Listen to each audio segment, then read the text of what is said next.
2024 সালের 16 জুলাই সেদিন বিকেলে রংপুরে পুলিশের গুলিতে নিহত হন তৎকালীন প্রধানমন্ত্রী শেখ হাসিনা শাসনের বিরুদ্ধে আন্দোলনের সামনের সারিতে থাকা ছাত্রনেতা আবু সাইদ।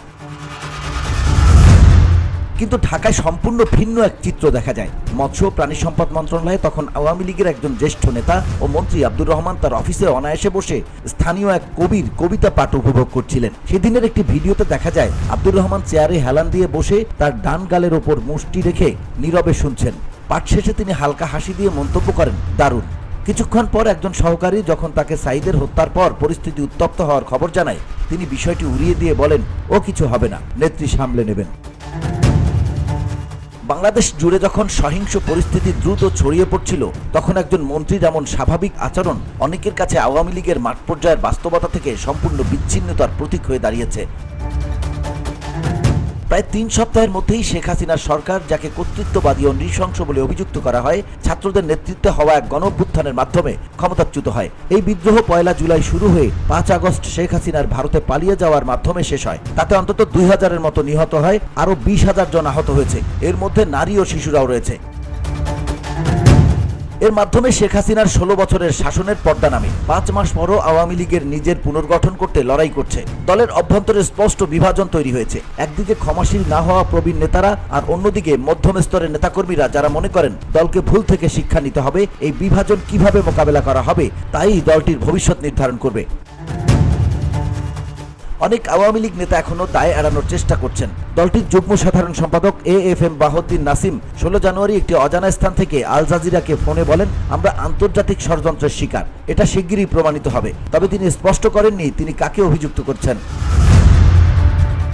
বিশ্লেষকরা মনে করেন এমন দাবি দলটির ব্যর্থতা স্বীকার করতে না পারা এবং জনগণের অসন্তোষ মোকাবেলায় অক্ষমতার পরিচায়ক। এর ফলে দলটির তৃণমূল কর্মীরাও বিচ্ছিন্ন হয়ে পড়ছেন। তাদের অনেকেই এখন আত্মগোপনে আছেন বা হত্যাকাণ্ডের অভিযোগে আইনি প্রক্রিয়া নিয়ে ভীত। তারা আক্ষেপ করেন দলটি জনগণের সঙ্গে সংযুক্ত একটি সংগঠন থেকে একতরফাভাবে শীর্ষ নেতৃত্বাধীন কাঠামোতে রূপান্তরিত হয়েছে। 2024 সালের 5 আগস্ট জনতার ঢল হাসিনার সরকারি বাসভবনের দিকে অগ্রসর হচ্ছিল।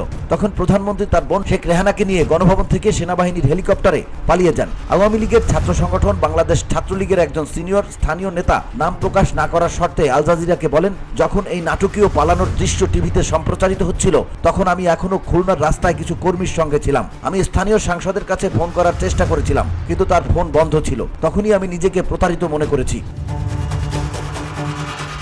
দেশ জুড়ে তৃণমূল কর্মীরা একই ধরনের অনুভূতি প্রকাশ করেছেন। অনেক সদস্য নীরব থাকলেও আওয়ামী লীগের সহযোগী সংগঠন কৃষক লীগের সহকারী সম্পাদক সামিউল বশির সোশ্যাল মিডিয়া প্ল্যাটফর্মগুলোতে সরব হয়েছেন। আল জাজিরাকে তিনি বলেন, কমিটেড কর্মীদের বছরের পর বছর ধরে উপেক্ষা করা হয়েছে। 2014 সালের পর থেকে সুবিধাবাদী ও স্থানীয় সংসদ সদস্যদের পরিবারের সদস্যরা তৃণমূল পর্যায়ের কাঠামো দখল করে নিয়ে এসেছে। এটি এই বিপর্যয় ডেকে এনেছে। আওয়ামী লীগের ঘনিষ্ঠ সহযোগী ও সাবেক স্বরাষ্ট্রমন্ত্রী আসাদুজ্জামান খান কামাল সরকারের ক্ষমতাচ্যুত হওয়ার আগে 11 বছর দায়িত্বে ছিলেন। সম্প্রতি ভারতের শীর্ষ দৈনিক ইন্ডিয়ান এক্সপ্রেসকে দেয়া এক সাক্ষাৎকারে দাবি করেছেন, আওয়ামী লীগ ইসলামী সন্ত্রাসী ও সেনাবাহিনীর যৌথ অভ্যুত্থানের শিকার হয়েছে। তবে দলের ঘনিষ্ঠ অনেকেই তার এই বক্তব্যের সঙ্গে একমত নন। বাংলাদেশের প্রথম প্রধানমন্ত্রী তাজউদ্দিন আহমেদের ছেলে ও সাবেক স্বরাষ্ট্র প্রতিমন্ত্রী তানজিম আহমেদ সোহেল তাজ দলের জবাবদিহিতার অভাব নিয়ে হতাশা প্রকাশ করেছেন। এক টেলিভিশন সাক্ষাৎকারে তিনি বলেন, বাংলাদেশের জনগণের প্রতি অন্যায়, নিপীড়ন, দুর্নীতি, লুটপাট ও কোটি কোটি টাকা পাচারের জন্য আওয়ামী লীগকে ক্ষমা চাইতে হবে। আমি এখনো আত্ম উপলব্ধি, আত্মসমালোচনা বা অপরাধ স্বীকারের কোনো প্রমাণ দেখিনি।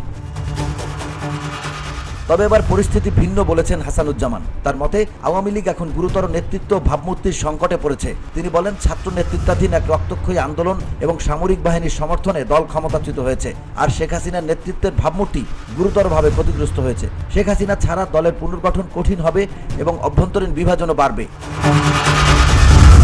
VOD Bangla news desk.